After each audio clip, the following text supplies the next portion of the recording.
পরিমাণ লোক এসছে, এত পরিমাণ লোক এসছে, এত পরিমাণ লোক এসছে, কলোনি মাঠ ভর্তি। আর যারা সরকারের ডিজিটাল যোদ্ধা আছেন তারা অবশ্যই কমেন্টে জয় বাংলা লিখবেন। লোক দেখুন, লোক একবার লোক হয়েছে, কি বলবো, মানে আমি রাস্তায় চলতে পারছি না, এত পরিমাণ লোক, এত পরিমাণ লোক। কি হলো, শব্দ শোনা যাচ্ছে না কেন? লোক দেখো, লোক গরম লেগেছে খুব, গরম তো আমারও লাগছে। এই ভাইরা তোমরা দাঁড়িয়ে আছো, কোনো তালি দাও। লোক গৌরব দিচ্ছে অন্তরী ভাইরা বা তালি। আগামী দিন সব জায়গা থেকে শিউরি সহ বীরভূমের দুবরাজপুর হোক, মোহাম্মদ বাজার হোক, ভিড়টা দেখুন।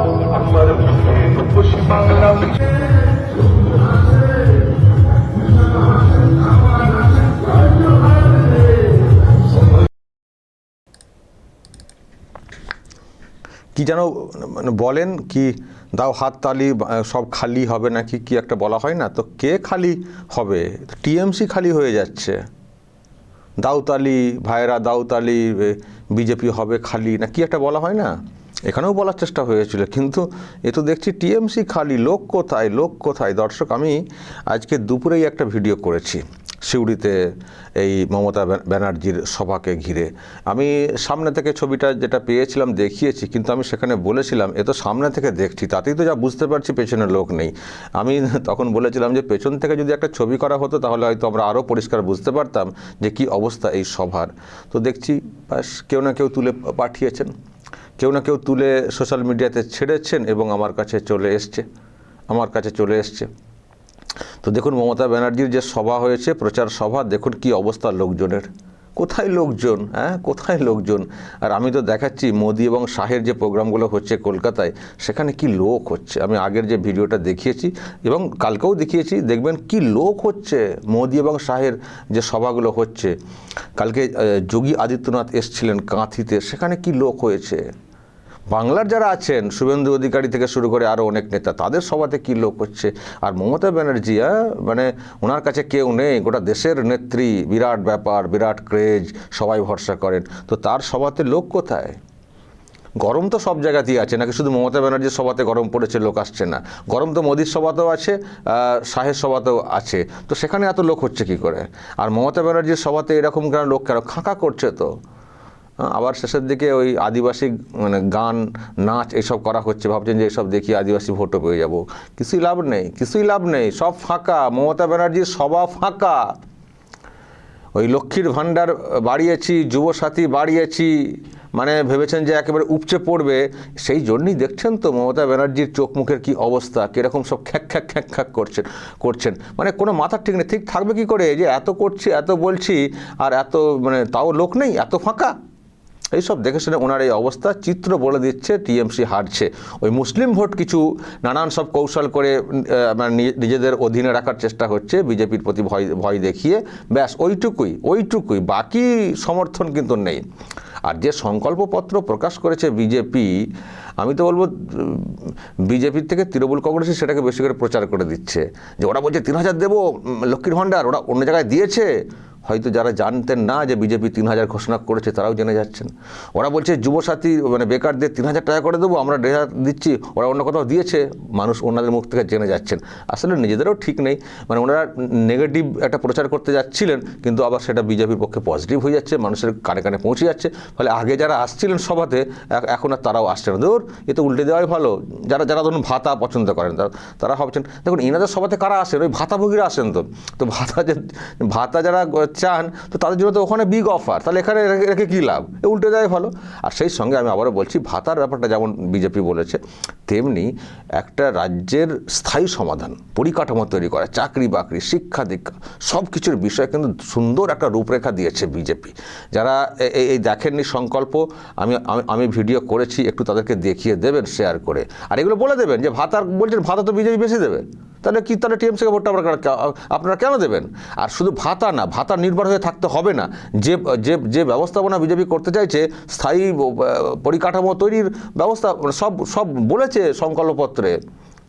যে আজকে ভাতা দিতে হচ্ছে, কারণ ভাতা না দিলে আবার অনেকের সমস্যাও হয়ে যাবে, এখন যা হাল হয়ে গেছে আর্থিক, তো ভাতা দেবে, যেমন যা দিচ্ছিল তার ডাবল দেবে, কিন্তু ভাতা নির্ভর হয়ে অত চলবে না, পরবর্তী প্রজন্মের কথা ভাবতে হবে। তো ছেলে মেয়েদের কথা ভেবে তো পরিকাঠামো উন্নতি, স্কুল কলেজ হাসপাতাল, তারপরে আরও স্বনির্ভর হওয়ার ক্ষেত্রে প্রচুর বলেছে এবং কেন্দ্রীয় সরকারে থাকা দল বলছে, দেবে না কেন? অন্যরা, আমি দেখছি টিএমসি বলে যে অন্য জায়গায় কি দিচ্ছে, অন্য জায়গায় দিচ্ছে না তা না, কিন্তু এত এরকমভাবে দিতে হয় না, কারণ অন্যান্য রাজ্য তারা স্বনির্ভর, সেখানে বেছে বেছে দিতে হয়, যারা গরিব, অতি গরিব দরিদ্র তাদেরকে দিতে হয়। এটাই কিন্তু সরকারের নিয়ম হওয়ার কথা, কিন্তু এখানে তো আপনি সবাইকে দিয়েছেন। তো আর এমন অবস্থা হয়ে গেছে ভাতা নির্ভর, এখানে সবাই কি যেন দিলে ভালো হয়, তো তাও সবাইকে দিলে ভালো হয় এরকম পর্যায়ে নেই, আমি তাও বলছি আর কি, এমন অবস্থা হয়ে গেছে রাজ্যটার হাল, তো দিচ্ছে, বলছে যে হ্যাঁ দেবো, কিন্তু ভাতা নির্ভর হয়ে পুরো রাজ্যকে রাখবো না, আমরা একটা স্থায়ী সমাধান করব, পরিকাঠামো তৈরি করব, যাতে করে আগামী দিনে ভাতার কোনো প্রয়োজন না হয়। এই ব্যাপারটা কিন্তু বিজেপি করছে। একদিকে হচ্ছে ভাতা দিয়ে অন্তত এই মুহূর্তে অবস্থাকে সামাল দেওয়া, আর দ্বিতীয়ত ভাতা নির্ভর যাতে গোটা রাজ্যবাসীকে না হতে হয়, তার জন্য এই আমরা করব, তারও একটা রূপরেখা দেওয়া। একেবারে চাকরি বাকরি থেকে শুরু করে যারা সরকারি চাকরি করছেন তাদের ডিএ কেন্দ্রীয় হারে দেওয়া থেকে শুরু করে সমস্ত কিছু বলেছে। তো যখন এইগুলো প্রচার হচ্ছে, আবার এদের নেত্রী অ্যান্টি প্রচার করতে যাচ্ছেন, কিন্তু ওগুলো তো মানুষের কানেতে ঢুকে যাচ্ছে, ব্যাস যত ঢুকছে, যত উনি বলছেন তত ওনার মঞ্চ খালি হয়ে যাচ্ছে। বলছেন দাও হাততালি, এদিকে মঞ্চ হয়ে যাচ্ছে খালি। তো এই হচ্ছে অবস্থা দর্শক, পেছন থেকে তোলা ছবি পরিষ্কার প্রমাণ করে দিচ্ছে, মানে ক্রেজ যেটা আর কি বলার চেষ্টা হয় আর কি তৃণমূল কংগ্রেসের তরফ থেকে, সেটা কিন্তু দিন দিন নিচের দিকে নেমে যাচ্ছে, তলানিতে ঠেকছে। এই চিত্র সেটা প্রমাণ করছে। আর কেন এসব হবে না, এত ভুলভাল বলছেন, ওইসব তো বিজেপির বিরুদ্ধে তো ওইসব তো বলছেন, আর তার সঙ্গে কত ভুলভাল কথা বলেন জানেন। আজকে এখানে একটা উনি গল্প বলেছেন, মানে দেখাচ্ছেন যে আমি কত গ্রামের মানুষ, গ্রামের সঙ্গে আমার কত যোগ। তো একটা গল্প বলেছেন দর্শক, একটা গল্প বলেছেন, শুনবেন গ্রামের যোগের সম্পর্কে, উনি কি করতেন ছোটবেলায়, দেখুন। এত ঘুরেছি কেন জানেন? ছোটবেলায় প্রতি বছর পরীক্ষা হয়ে যাওয়ার পর আমি 1 মাস করে পরীক্ষার ছুটিতে, আগে শীতকালে পরীক্ষা হতো, আমি মামার বাড়িতে আসতাম এবং সেখানে থেকে ধান কাটা শিখেছিলাম। ধান কাটতাম, ধান পুঁততাম, সাঁতার কাটতাম পুকুরে, মাছ ধরা দেখতাম, ছোলার খেতে যেতাম, আখের খেতে যেতাম। মনে রাখবেন, ধান কাটতে কাটতে যেটুকু বাকি থাকতো আমরা কুড়িয়ে নিতাম, সেটা দিয়ে আবার তেলে ভাজা মুড়ি কিনে খেতাম। আচ্ছা, এটা কোথায় হয়? ধান কাটতে কাটতে যেটুকু বাকি থাকতো সেটাকে কুড়িয়ে নিয়ে সেটাকে দিয়ে তেলে ভাজা কেনা যায়, এটা কোথায় হয়? এই যে সিউড়ি বীরভূমে যে কথাটা উনি বলে এসছেন, আমি বীরভূমে যারা আছেন তাদের উদ্দেশ্যে বলি, এরকম হয় আপনাদের ওখানে? ধান কাটতে কাটতে যেগুলো পড়ে থাকে সেগুলো কুড়িয়ে নিয়ে চলে যায় কেউ, এবং সেগুলো কোথায় বিক্রি হয়? তেলে ভাজা খাওয়ার জন্য কোথায় বিক্রি হয়? ওই রকমভাবে আমিও তো গ্রামের ছেলে। ধান কোড়ানো মানে কোনগুলো হয়, যখন চাষিরা ধানকে কেটে গুছিয়ে নিয়ে চলে যান বা কেটে কোনো একটা জায়গায় জড়ো করে রাখেন, সেই ফাঁকা যে জমি, সেখানে যদি কোথাও ধানের একটা দুটো করে শীষ পড়ে থাকতো, সেগুলোকে কুড়িয়ে জড়ো করা হতো, করে সারা মাস যখন ধান ওঠে, প্রায় 1 মাস ধরে কুড়িয়ে একটা জায়গায় বস্তায় রাখা হতো। আমরাও করেছি ছোটোবেলায়। তো করে এবং সেটা পরে শেষে ধানটাকে মানে মারা হতো, ধানটাকে বের করা হতো, তারপর ধান যেখানে বিক্রি হয় সেখানে বিক্রি করা হতো। সেই বিক্রির টাকা থেকে আমরাও মেলা দেখেছি। এটা হচ্ছে প্রসেস। ধান কাটতে কাটতে রয়ে গেল, সেগুলো কুড়িয়ে নিয়ে চলে গেলাম, তেলে ভাজার দোকানে গিয়ে তেলে ভাজা কিনে নিয়ে চলে এলাম। এই রকম সিস্টেম আমি আমার জীবনে কখনো দেখিনি। আমি জানি না সিউড়িতে এরকম সিস্টেম আছে কিনা, বলবেন আপনারা কমেন্ট। এই যে গল্প উনি ঝেড়েছেন, আসলে উনি দেখানোর চেষ্টা করছেন যে আমি কত গ্রামের মেয়ে বা গ্রামের সঙ্গে কত আমার যোগ। বুঝতে পারছি গ্রামে গেছেন, ভোট টাকা আদায় করতে হবে, সেই জন্য গল্প দিচ্ছেন, কিন্তু গল্পেরও তো একটা মানে মিনিমাম ভিত্তি থাকতে হবে। গল্প তো একেবারে গোপাল ভাঁড়ের গল্প হয়ে যাচ্ছে।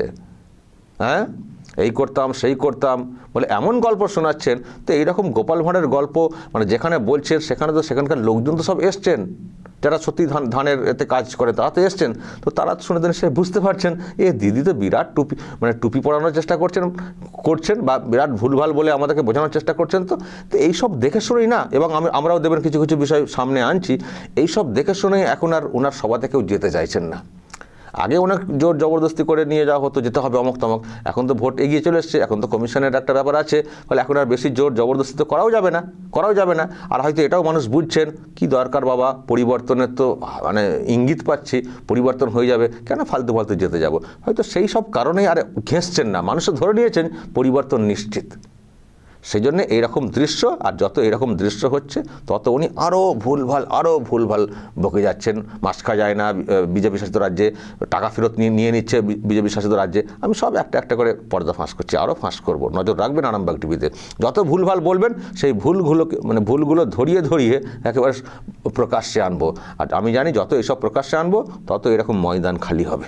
দর্শক বলবেন এই দৃশ্য দেখে আপনাদের কী মত, কেন এরকম অবস্থা, অবশ্যই মতামত রাখবেন এবং নজর রাখবেন আরামবাগ টিভিতে।